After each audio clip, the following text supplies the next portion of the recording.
नमस्कार दोस्तों, स्वागत है आपका अपनी चैनल नवी क्लासेस में। और इस वीडियो में हम डिस्कस करेंगे बीएसएचएफ 101 का जो आज एग्जाम हुआ है उसकी आंसर की क्वेश्चन नंबर 1 to 50। और नेक्स्ट वीडियो में आपके नेक्स्ट 50 क्वेश्चंस में लेकर के आऊंगी। So stay tune. और कोशिश है कि आपको हम करेक्ट आंसर की ही बिल्कुल प्रोवाइड करवाएं, लेकिन अगर कोई मिस्टेक हो भी जाती है तो please don't take it on to heart. And आप कमेंट कर देते हो कि ये गलत है, तो मैं भी एक कॉमन पर्सन हूं और गलतियां हो जाती हैं। सो इतना तो आप एडजस्ट कर लीजिए करिए।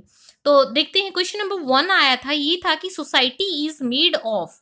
इसमें आपको बताना था society is made up of, तो इसका करेक्ट आंसर जो था वो था option 3, more than all individuals together. Hindi medium वाले भी जो हैं अपना साथ साथ क्वेश्चन चेक करते चले। Question number 2 is dash is a perspective American scholar who has emphasized on the need to keep knowledge from degenerating into propaganda। तो ये क्वेश्चन तो हमारे नोट्स में भी था। इसका आंसर क्या है? Noam Chomsky. ऑप्शन नंबर 4 इसका जो है वो करेक्ट आंसर है। Knowledge creation is based on, तो knowledge creation is based on option number 3 इसका करेक्ट आंसर है data and information. Next question number 4 is dash are governments which exist by suppression of dissent, freedom of expression and liberty. इसका जो है मुझे correct answer जो है book से नहीं मिला, लेकिन मुझे जो लगता है इसका आंसर होना चाहिए, क्योंकि इसमें सप्रेशन बोला है, तो इसका होना चाहिए आपका autocratic rhymes. Next question is question number 5, the earliest man dating back to 50 lakh years is known as. तो इसका जो है मैंने अपनी वीडियो में भी बताया था, दिस इज पैकिंग मैन। काफी क्वेश्चंस जो है हमारे नोट्स से आए हैं यहाँ पर, हम हमेशा की तरह। Question number 6 is dash begin some 10,000 to 12,000 years ago. तो इसका करेक्ट आंसर जो है वो है आपका न्यू स्टोन एज, या जिसको फिर नियोलिथिक पीरियड कहा जाता है। Question number 7 is the period that supported urban population, skilled craftsman, traders, priest etcetera is known as. तो इसका 7th का करेक्ट आंसर आपका हो जाएगा bronze age. Question number 8 is iron was used in India around. तो 8th का जो है आपका 1000 BC जो है करेक्ट आंसर है। Next is the solar calendar was developed इन। तो सोलर कैलेंडर जो था इसका जो करेक्ट आंसर हो जाएगा, it was developed in Nile valley. Next is Lao Tzu preached which of the following. तो इसका 10th का जो आपका करेक्ट आंसर है वो है टाओइज्म। देखिए कन्फ्यूजिक्स एंड लाओ सी दोनों ने जो प्रीच किया था वो था Taoism. Next question is the Eskimos live in remote. तो एस्किमोज जो होते हैं वो कहाँ पर रहते हैं? 11th का आर्कटिक रीजन का आपको इसमें सीधा सा बुक में दे रखा था, आर्कटिक रीजन उनका। Question number 12 is the कलाहारी bushman can be considered अ। तो क्वेश्चन नंबर 12 जो है इसका करेक्ट आंसर आपका है Palaeolithic man. Paleolithic man is option number 2 is correct answer. Question number 13 is language evolved faster because of the growth of। तो किस चीज की? तो उसमें था आपका कि साइज ऑफ ब्रेन की वजह से जो है it is highly influenced. Question number 14 is the Indian tradition takes an organic view of relationship between scientific knowledge and इसमें आएगा culture and values। Next is dash confirms the rule of validity. तो इसका science answer होगा, देखिए कुछ candidates बोलेंगे कि magic violates the rule of validity. इसने पूछा है what confirms the rule of validity, तो इसका आंसर हो जाएगा science. Next question is Luther and Calvin emphasised the role of dash over that of church. तो इसका जो करेक्ट आंसर है वो है role of individual. The word dash means rebirth. तो ये तो बहुत इजी था, इसका क्या है? रिनाइसेंस, पुनर्जागरण जो है इसका मतलब क्या है? Rebirth. Question number 18 is with growth of trade there was increasing use of. तो किस चीज का? Use of money. Option number 1 is correct answer. Dash means a decisive shift in concern for human as distinct from divine matters. तो 19th का जो आपका correct answer है वो है ह्यूमैनिज्म। देखिए एक क्वेश्चन पे मुझे डाउट था, वो मैंने आपको बता दिया था, बाकी जो है 100% करेक्ट है as per book. Question number 20th is the most significant feature of literary output of the renaissance is the use of vernacular languages. 20th का 4th जो है आपका करेक्ट आंसर है। Copernicus theory subscribe to the idea that. तो Copernicus theory क्या थी कि sun is the center and around which all the planets including earth revolve. तो सेकंड जो है आपका करेक्ट आंसर है। Question number 22 is who among the following has first analysed post industrial society. तो इसका डेनियल बेल जो है correct answer है। 23rd question is cultivation in pre colonial India were mainly carried at village level by. तो village level में it was carried by option number 3 subsistence farmers organized in small village communities. Next one is the East India Company established its foothold in India. तो आपने book में पढ़ा भी होगा कि 1757 से लेकर 1857 तक जो है उन्होंने धड़ल्ले से जो है ईस्ट इंडिया कंपनी ने राज किया था। तो 1757 में जो है बैटल ऑफ प्लासी ही हुई थी और उसी के साथ जो है यहाँ पर ब्रिटिश ईस्ट इंडिया कंपनी ने कब्जा कर लिया था। Next is dash is a pattern set of rules that endure over time and in the long run liable to change.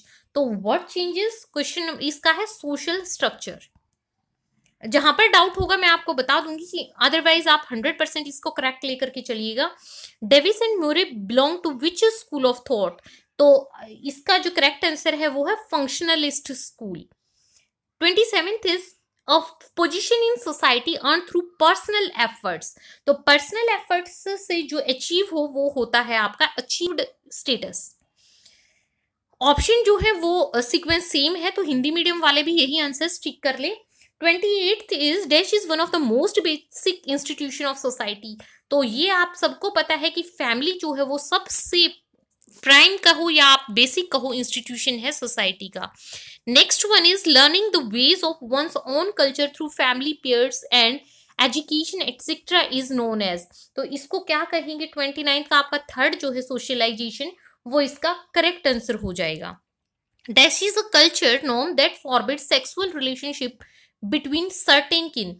तो इसका 30 का आपका फोर्थ जो है इंसेस्ट टैबू, ये इसका करेक्ट आंसर है।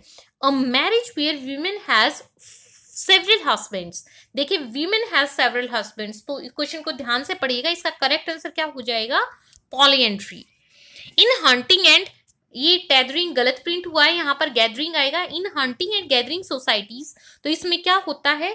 32 का आपका फोर्थ जो है all of these correct answer हो जाएगा। वुमेन गैदरिंग हो, women gather, there is no surplus and there is nomadism also. Next question is dash involve cultivation on a small scale usually gardens for immediate limited subsistence. तो इसका आपका जो correct answer जो हो जाएगा वो आपका क्या है? इसमें 33rd का जो करेक्ट आंसर है वो है आपका पास्टोरल एंड हॉर्टिकल्चर इकोनॉमी। सबका जो है वो ऑल ऑफ द अबव नहीं होता है।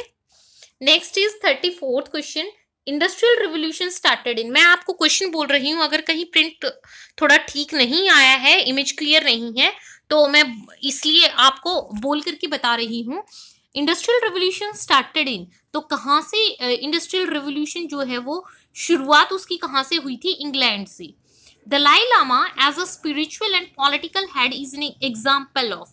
तो वो किस चीज का एग्जाम्पल है? A combination of charismatic and traditional authority. Next one is growth of modern state is accompanied by, तो इसका करेक्ट आंसर जो हो जाएगा it is accompanied by bureaucracy. इसमें भी मुझे जो है कुछ परसेंट डाउट है, लेकिन मेरे हिसाब से इसका करेक्ट आंसर जो होगा वो होगा bureaucracy. Next is 37th question, the term scheduled caste was first used in. तो शेड्यूल्ड कास्ट जो शब्द है उसका सबसे पहले जो प्रयोग हुआ था वो हुआ था Government of India Act 1935, option number 3 में। नेक्स्ट क्वेश्चन की तरफ चलते हैं। Term such as adivasi, girijans and vanvasi, ये किस चीज से रेफर करते हैं? ये शब्द जो है आपको ये ट्राइब्स के बारे में बताते हैं, तो इसका करेक्ट आंसर हो जाएगा tribal population of India. Question number 39 is dash was constituted to identify the criteria and prepare the list of OBCs। तो इसका करेक्ट आंसर जो हो जाएगा आपका 39 का, वो कौन सी कमेटी थी? काका कलेलकर कमीशन। नेक्स्ट इज बहिष्कृत हितकर्णी सभा, इसके फाउंडर कौन है इस सभा के? BR Ambedkar, doctor Bhimrao Ambedkar ji. the process through which the members of low caste seek to raise their position in the caste hierarchy by adopting the customs, rights and ways of life of higher caste. तो इसको क्या कहा जाता है? तो इसका 41st का जो आपका करेक्ट आंसर हो जाएगा, this is Sanskritisation. Next is Herbert Spencer, एक इंग्लिश स्कॉलर है हु सब्सक्राइब्ड टू. तो इसका 42nd का आपका 4th है, all of these correct answer हो जाएगा. Next is dash was one of the greatest exponents of conflict theory. तो इसका करेक्ट आंसर जो है वो है आपका, कॉन्फ्लिक्ट थ्योरी का नाम आते ही कार्ल मार्क्स का नाम आपको ध्यान आ जाता है. Next is the drafting committee of the constituent assembly. It was chaired by, तो उसके हेड कौन थे? डॉक्टर भीमराव अंबेडकर जो है उसके हेड थे. The right to property is, तो राइट ऑफ प्रॉपर्टी जो है वो आपका 44th अमेंडमेंट के बाद जो है वो लीगल राइट बन गया. इससे पहले जो है वो फंडामेंटल राइट हुआ करता था, लेकिन 44वीं जो संविधान संशोधन हुआ फिर इसको एक लीगल राइट बना दिया गया. इसको फंडामेंटल राइट से हटा करके एक लीगल राइट के रूप में देखा जाने लगा. देखते हैं नेक्स्ट क्वेश्चन क्या है. Question number 46. USA is known for its. USA को किस चीज के लिए जाना जाता है? प्रेसिडेंशियल फॉर्म ऑफ डेमोक्रेसी के लिए. Next is who is the nominal head of, nominal chief executive at the state level. तो नॉमिनल जो होता है वो होता है गवर्नर, और अगर रियल आया होता तो होता चीफ मिनिस्टर. तो इसका गवर्नर जो है 47th का करेक्ट आंसर है आपका, third option. 48th question is the non state actors falling outside the purview or the boundary of formal governmental structure are integral part of democracy and is known by the term. तो इसको किससे कहेंगे? NGO होता है non state जो इससे बाहर आते हैं. ये भी क्वेश्चन जो है मुझे बुक से मिला नहीं था, बाकी एनजीओ इसका करेक्ट आंसर हो सकता है जो मुझे लगता है. तो इसे मैंने अपने हिसाब से बताया है. अगर कुछ इसमें त्रुटि भी आपको लगती है तो एडजस्ट कर लीजिएगा, अगर आपको ठीक पता है तो. Next is GDP refers to. तो जीडीपी ये बहुत ही इजी क्वेश्चन था, ग्रोस डोमेस्टिक प्रोडक्ट इसकी फुल फॉर्म हो जाएगी. Last question of this part 1 is the primary sector of economy has the set of activities. तो प्राइमरी सेक्टर में आपकी कौन सी एक्टिविटी आती है? Agriculture and forestry activities. Hope so की आपको पसंद आया है डिस्कशन. तो मैं इसकी जो ये पीडीएफ होगी क्वेश्चन पेपर की, ये मैं टेलीग्राम पे भी शेयर कर दूंगी. वीडियो की डिस्क्रिप्शन में लिंक डाल दूंगी. अगर आपने वहां ज्वाइन नहीं किया तो यहाँ भी कर ले, और हमारे चैनल को अभी तक सब्सक्राइब नहीं किया है तो सब्सक्राइब कर ले. और प्लीज मुझे व्हाट्सएप पर आप मैसेज ना करें, टेक्स्ट ना करें, क्योंकि मैं सेकंड जो पार्ट है 51 से लेके 100 तक क्वेश्चन उनके आंसर की तब तक तैयार कर लूंगी. और मैं जैसे ही तैयार हो जाएगी तो मुझे भी अपलोड करने की जल्दी है, मैं खुद डाल दूंगी. आप प्लीज मुझे तब तक मैसेज ना करें और हमारे साथ ट्यून्ड रहें. जल्दी ही आंसर की जो है मैं अपलोड करने वाली हूँ. Thanks for watching this video.